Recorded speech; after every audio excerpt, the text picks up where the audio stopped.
Welcome to the Power of Reading, a book review program that discusses the latest Catholic books.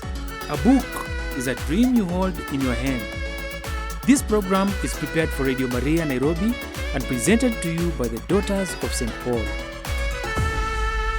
Hello, dear listeners, and welcome to the Power of Reading, a book review program here at Radio Maria Nairobi, a Christian voice in your home.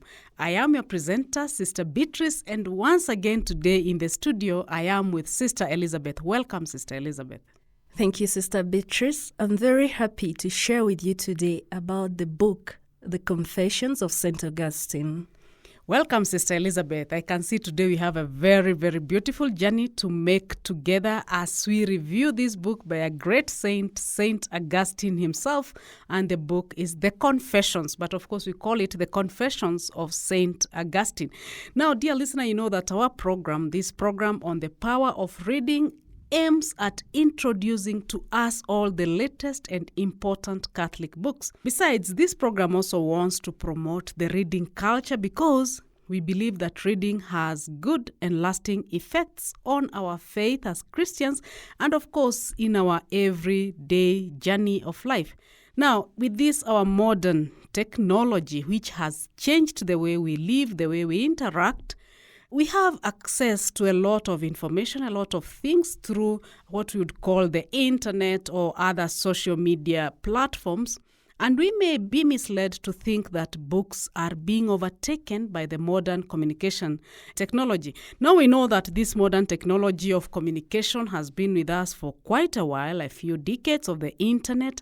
We still realize that the written word still stands tall.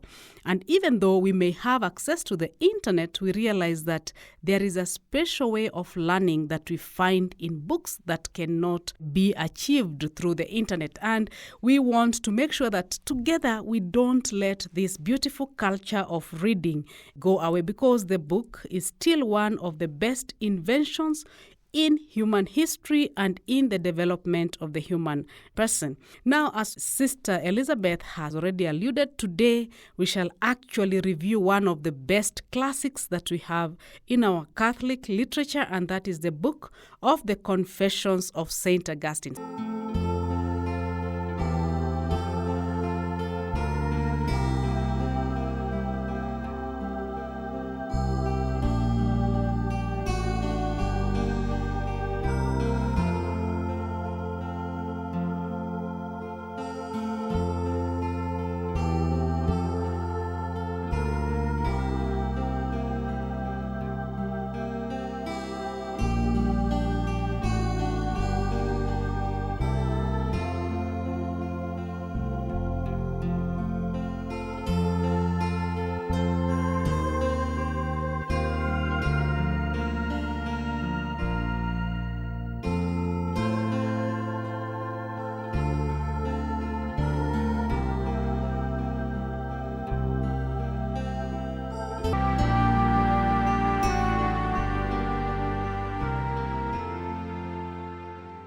Welcome back to the Power of Reading program here at Radio Maria Nairobi, and today I'm here with Sister Elizabeth, and we are actually going to review the book Confessions of St. Augustine. And as we review this book, probably the first thing we would want to do is just to have a bit of a background history into the life of Augustine himself. So Sister Elizabeth will start taking us through that experience, because the story of St. Augustine is very, very rich. St. Augustine, that is, Aurelius Augustinus, was born on 13th November 354 AD and died on 28th August 430 AD. Augustine was born in Tagaste in Roman Africa, that is modern Souk Ahras in Algeria. His mother, Monica, was a devout Christian, and it is she who exerted a religious development in him. His father, Patricius, was baptized on his deathbed. Augustine studied grammar and rhetoric in the provincial centers of Madaurus and Carthage, hoping that this would pave his way for a future career in the higher imperial administration. In Carthage, at the age of about 18, Augustine found a mistress with whom he lived in a monogamous union for 14 years. His mistress bore him a son, Adeodatus, who was baptized together with his father in Milan and died a little later in 390 AD, aged 18. In 373 AD, Augustine became a hearer, that is, an auditor, of Manichaeism, a dualistic religion with Persian origins. Manichaeism had developed into a kind of Christianity in northern Africa. Though it was considered as a heresy, that is, an incorrect teaching and interpretation of the Christian faith, Augustine's enthusiasm of Manichaeism lasted for 9 years. His mother Monica strongly opposed it. Though Augustine admired Manichaeism, he never became one of the sect's elect, who were committed to asceticism and sexual abstinence. In 383 AD, Augustine moved to Milan, which at that time was the capital of the western half of the Roman Empire. He went to Milan to become a publicly paid professor of rhetoric of the city and an official panegyrist. A panegyrist is a person who recites eulogies at the imperial court. In Milan, he sent away his mistress, creating an opportunity for a more advantageous marriage. In Milan, he sent away his mistress, creating an opportunity for a more advantageous marriage, that is, a behavior presumably common for young careerists at that time. At Milan, actually, Saint Augustine met Bishop Ambrose. Bishop Ambrose lived between 339 and 397 AD.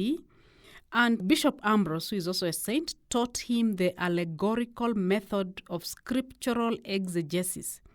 And he also came into contact with Christians who preached Christianity with a Neoplatonic philosophy.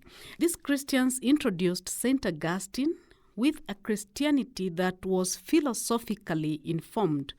And this Neoplatonic approach to Christianity was to Augustine intellectually more satisfactory than Manichaeism, from which he had already actually begun to distance himself. Now, when you're talking about Neoplatonism, it is a kind of a strict form of principle monotheism that strives to understand everything on the basis of a single cause that Neoplatonists considered to be divine and indiscriminately referred to as the first or the one or the good. So this was very, very important for the early Christians in their quest to understand the Christian faith and to interpret it, because Manichaeism was dualistic.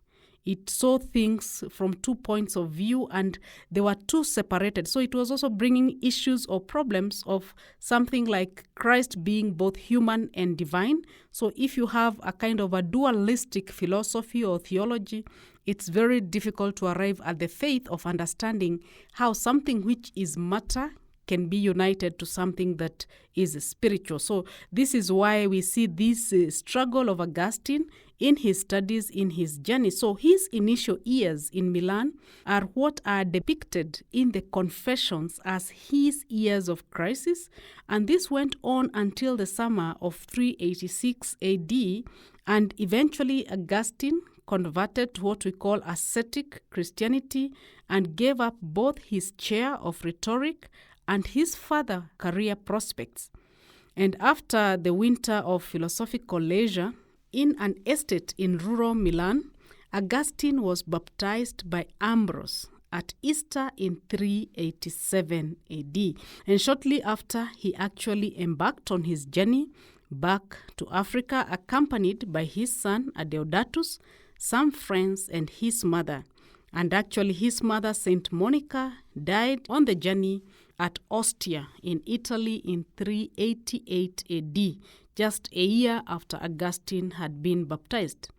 Now, in 391, we see Saint Augustine ordained a priest, and actually this was apparently against his will, in the diocese of the port city of Hippo Regius, and this is today modern what they call Anamba Bonnet in Algeria. And about 5 years later, that is in 396 AD, he actually succeeded the local bishop of Hippo, and he became the bishop of Hippo.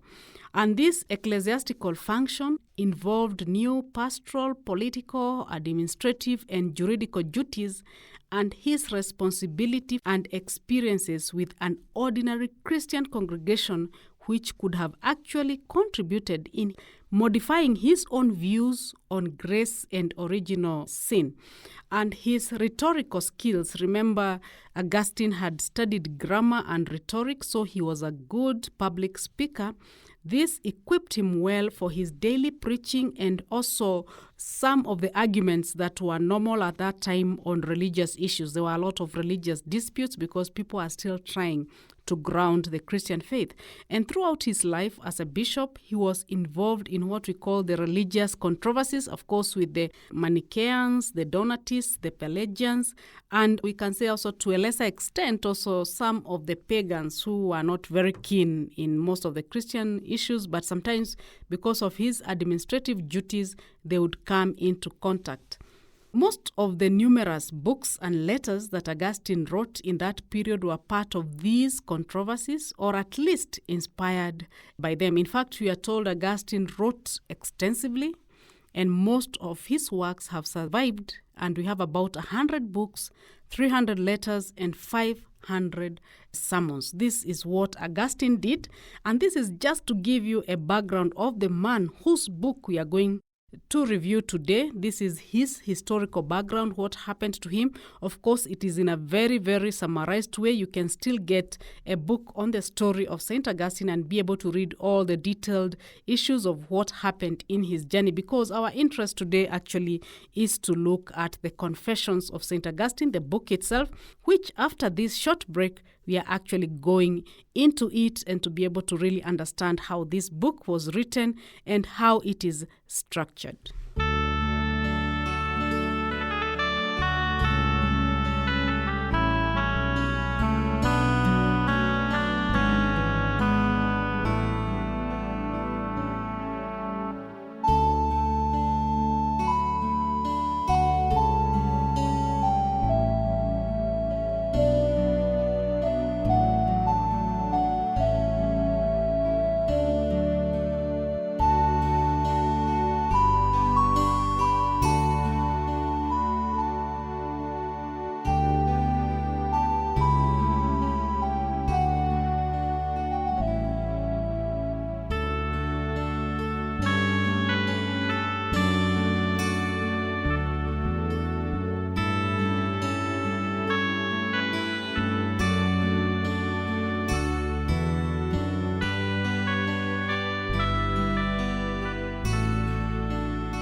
Welcome back, dear listener. You are listening to the Power of Reading program here at Radio Maria Nairobi. And today we are reviewing the book, The Confessions of St. Augustine. And actually this book is very interesting because it consists of 13 books.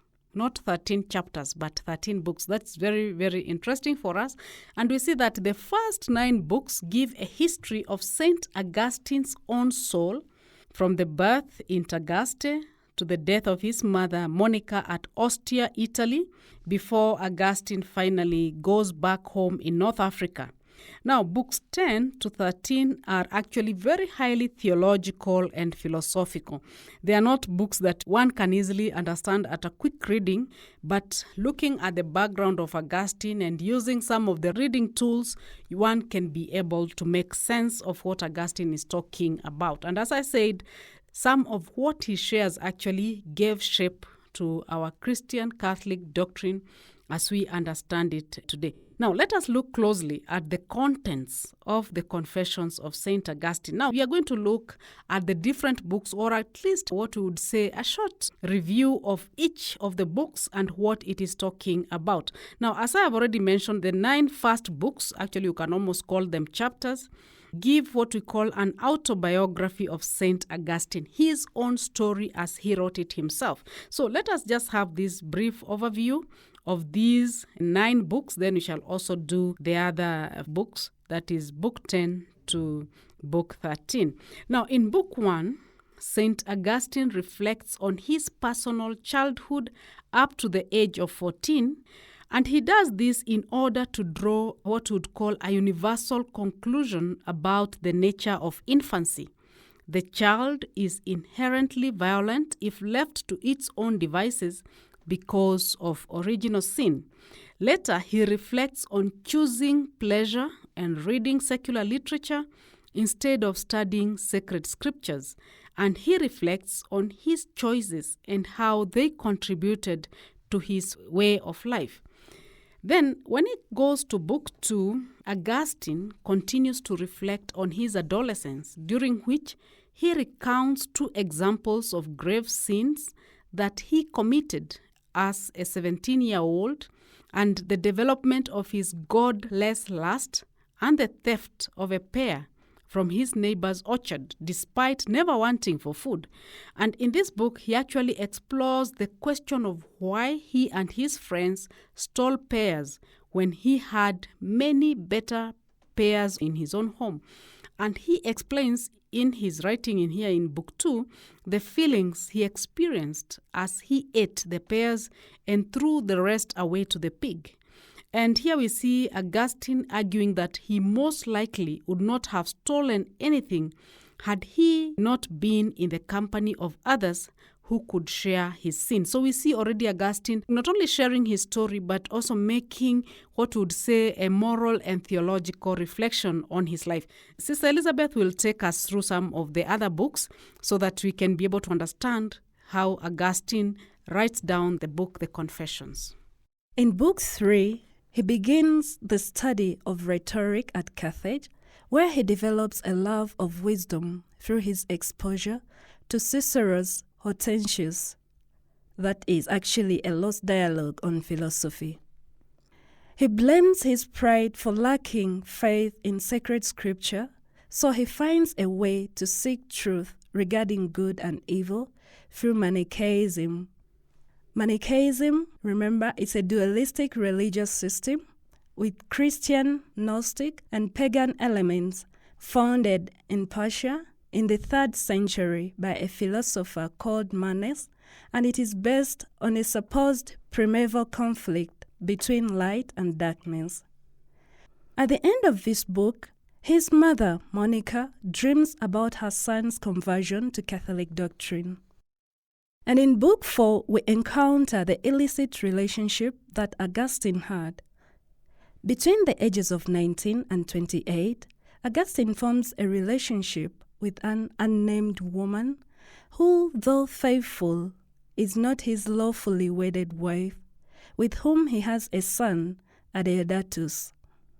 With his reflection that he had attempted to find truth through the Manichaeans and astrology, yet devout church members, who he claims are far less intellectual and prideful, have found truth through greater faith in God.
Welcome back to The Power of Reading here at Radio Maria Nairobi. And I am your host and presenter, Sister Beatrice. And with me to present the Confessions of St. Augustine is Sister Elizabeth. And we are both from the Daughters of St. Paul. Now let us go to Book 5, where we encounter Augustine, aged 29 years. And actually at this moment, Augustine begins to lose faith in what we call the Manichaean teachings, a process that starts when the Manichaean bishop Faustus visits Carthage. And Augustine is unimpressed with the substance of Manichaeanism, but he has not yet found something to replace it. That was his challenge. He didn't like it, but he did not know what to do with it. So at this point, we see Augustine narrating that he moves to Rome to teach there. And here we see that in Rome, the education system is more disciplined, and he does not actually stay long in Rome because his teaching is requested for in Milan.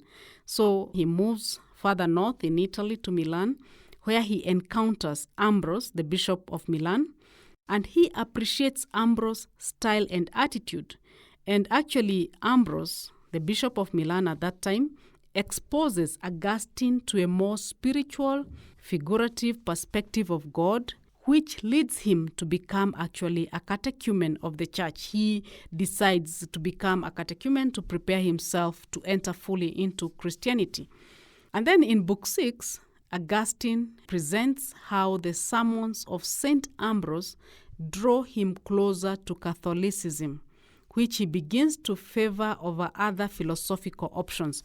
And in this section, actually, his personal troubles, including the ambition to continue, at which time, actually, he compares a beggar whose drunkenness is temporal happiness with the hitherto failure to discovering true happiness. So we see Augustine here looking at his personal troubles, his ambitions, actually as though he's a beggar who is drunk and thinks that he has reached what he is looking for. So Augustine here also in Book 6 highlights the contribution of his friends Alpius and Nebridius in his discovery of religious truth. And his mother Monica also features at the end of this book as she tries actually to arrange another marriage for Augustine. Remember, Augustine has sent away the mistress because he was hoping to have a better marriage that could give him better career prospects. And this time he feels very restless, and he says actually he has become a slave of lust. And in Book 7, Augustine presents his mission to discover the truth behind good and evil. We see him exposed to the Neoplatonist view of God. Augustine finds fault with these thoughts, however, because he thinks that they understand the nature of God without accepting Christ as a mediator between humans and God. From this point, Augustine picks up the works of the Apostle Paul, which sees him with wonder. In Book 8, Augustine further describes his inner turmoil on whether to convert to Christianity. Two of his friends, Simplicianus and Pontitianus, tell Augustine stories about the conversions of Marius Victorinus and Saint Anthony of the Desert. While reflecting in a garden, Augustine hears a child's voice chanting, "Take up and read." Augustine then picks up a book of St. Paul's writings and reads the passage it opens to, that is Romans chapter 13, verses 13 to 14. Let us conduct ourselves properly, as in the day, not in orgies and drunkenness, not in promiscuity and licentiousness, not in rivalry and jealousy, but put on the Lord Jesus Christ and make no provision for the desires of the flesh. This action confirms his conversion to Catholicism, and his friend Alypius follows his example. In Book 9, we see Augustine preparing for his baptism. At this time, he stops his teaching of rhetoric. St. Ambrose baptizes Augustine along with Adeodatus and Alypius. He stays shortly in Milan and he decides to come back to Africa. Augustine, on his way back to Africa, shares in a religious vision with his mother, Monica, in Ostia. Soon after this experience, Monica dies. Soon after his mother's death, two of his friends also die, Nebridius and Verecundus. By the end of Book 9, Augustine remembers these deaths through the prayer of his newly adopted faith. And I'll read for you the prayer. May they remember with holy feeling my parents in this transitory light, and my brethren under thee, O Father, in our Catholic Mother, the Church, and my fellow citizens in the eternal Jerusalem, for which the pilgrimage of thy people sighs from the start until the return. In this way, her last request of me will be more abundantly granted her in the prayers of many, through these my confessions, than through my own prayers.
You are listening to the Power of Reading program here at Radio Maria Nairobi, and I am your presenter here, Sister Beatrice, and with me is Sister Elizabeth, as today we review the book, The Confessions of Saint Augustine. Now, when we come to Book 10, we can say that Book 10, in fact, is a psychological, ethical, we can say it's a kind of a mini treatise in its own right. This book actually is more looking at the ethical issues, and Augustine uses his own qualities and defects to illustrate the workings of human nature.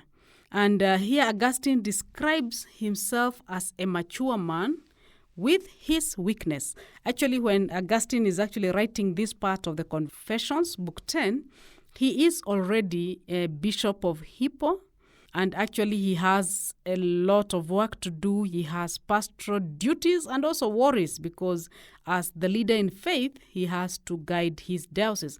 And when he wrote Book 10, the first 9 books were already known and circulating among his friends and acquaintances. So that is something that is important for us to understand, that also the Confessions was not written in one sitting. No, it was something that Augustine was writing, and that's why they are in different books that afterwards they are put together. And in Book 10, what we see is that Augustine shifts from personal memories to what we would call an introspective evaluation of the memories themselves and of the self, as he continues to reflect on the values of confessions, the significance of prayer, and the means through which individuals can reach God. And it is through both this last point and his reflection on the body and the soul that he arrives at the justification for the existence of Christ. Now, when he writes Book 11, he tackles the philosophical problem of the time, but without satisfactorily solving it. And in Book 11, we see now what Augustine does in trying to solve the whole issue of understanding the truth in a kind of unity. Augustine analyzes the nature of creation and of time, as well as its relation with God. He explores issues surrounding presentism, what is present, and he considers that there are three kinds of time in the mind. Now, don't forget, now, we are talking about God who is eternal versus the limited creature who sees things in terms of time of history. So it's sometimes very difficult to put what is spiritual together with what is material. So Augustine, in this book 11, considers the three kinds of time. The first time in the mind is the present, with respect to things that are past, which is the memory. The present with respect to things that are present happening now, which is contemplation. And the present with respect to things that are in the future, which is expectation. Now, when you look at this, Augustine is being very, very intelligent here, because even when you talk about our faith, we know something that happened in the past, we know what is happening in the present, and the expectation that we have as Christians. And he relies on Genesis, especially the texts concerning the creation of the sky and the earth throughout this book to support his thinking. Book 12 contains Augustine's vision of the universe. Through his discussion of creation, Augustine relates the nature of the divine and the earthly as part of a thorough analysis of both the rhetoric of Genesis and the many different interpretations that one might choose to analyze Genesis. Augustine, comparing the scriptures to a spring with streams of water spreading over an immense landscape, he considers that there could be more than one true interpretation, and each person can draw whatever true conclusions from the texts. And finally, in Book 13, Augustine gives explanation of the meaning of the universe, where he concludes the text by exploring an allegorical interpretation of Genesis, through which he discovers the Trinity and the significance of God's creation of man. Based on his interpretation, he espouses the significance of rest as well as the divinity of creation.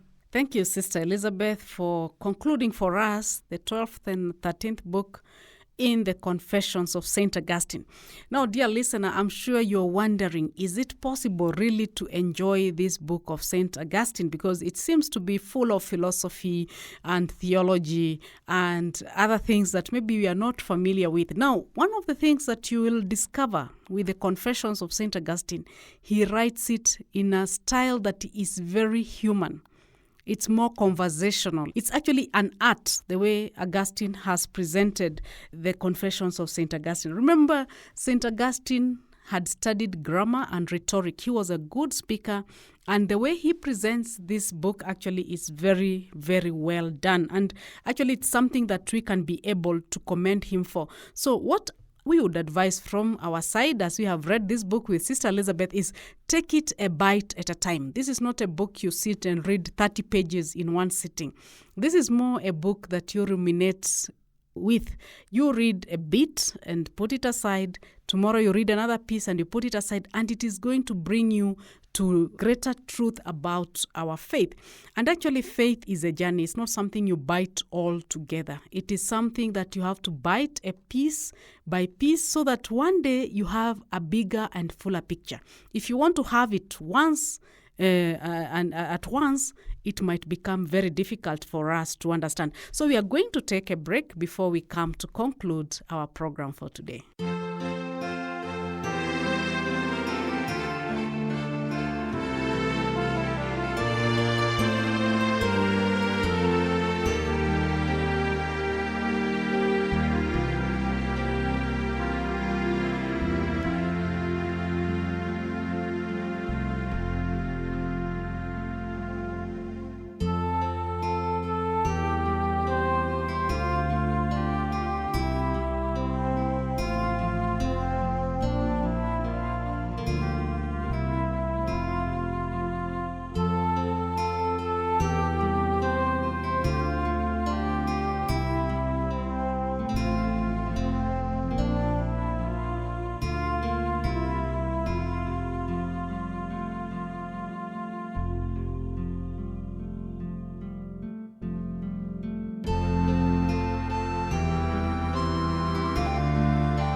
Welcome back, dear listener, to the Power of Reading program here at Radio Maria Nairobi. And as we come to conclude this program where we have reviewed the book, The Confessions of St. Augustine, for sure we cannot forget to look at a few important points or important sayings that we find in the Confessions of St. Augustine.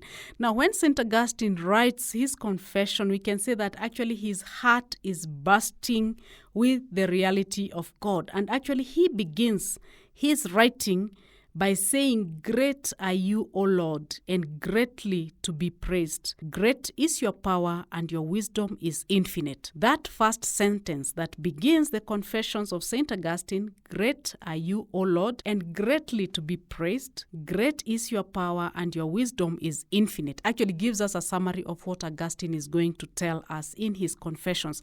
Actually, Augustine is not talking about his sin, but actually he's talking about the greatness of God in the life of the human person. And of course, we can never forget what St. Augustine is remembered most for, the saying that we all love. And he says to the Lord, you remember Augustine has a lot of this colloquy with the Lord. He just bursts out with very deep sentiments about his experience of God.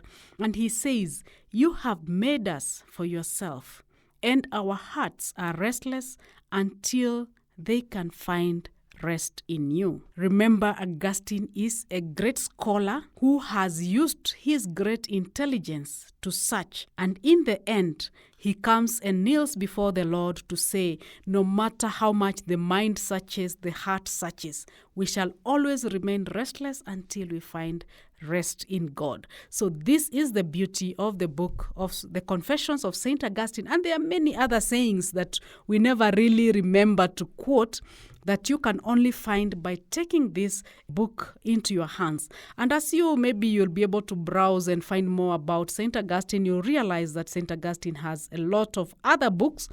And I would want also to challenge you, if you're able to read them, also to read them besides the Confessions of St. Augustine, that is the Reconsiderations, the Christian Doctrine, the Trinity, which is very, very important in our Christian theology, and of course the Sermons. So for today, that's what we could share with you about the Confessions of St. Augustine, and we hope that you shall be able to get a copy.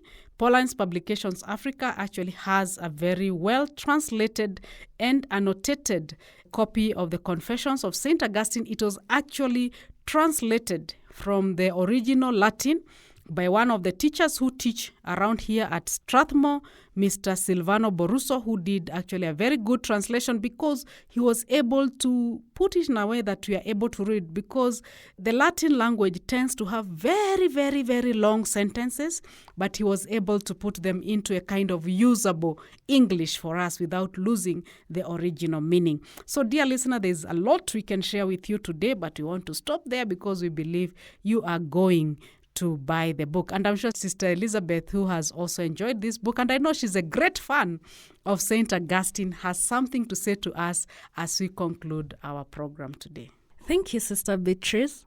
As you've already said, St. Augustine is one of my favorite saints, and his writings are some of what inspired me even to become a religious sister. And so I would invite you to deepen your understanding about St. Augustine by getting this book, The Confessions of St. Augustine, from any of the Pauline book centers. Thank you very much, and may God bless you. Thank you, Sister Elizabeth. Actually, the journey with the Confessions of St. Augustine could have been very hard for me, but Sister Elizabeth encouraged me and said this is a book that we need to bring to our listeners and to our big community of Catholic readers. Thank you very much for being with us. We also would want to thank Mr. Timothy Moreithi, who has been our studio technician. This program has been recorded at Pauline's Studio Nairobi, and it has been recorded for Radio Maria Nairobi. I have been your presenter, Sister Beatrice, and I was with Sister Elizabeth, and we are both from the Daughters of St. Paul. So thank you very much, and may God bless you all. You have been listening to the Power of Reading program. Join us next week as we continue discovering the wonderful world of books. This program is prepared for Radio Maria Nairobi and presented to you by the Daughters of St. Paul.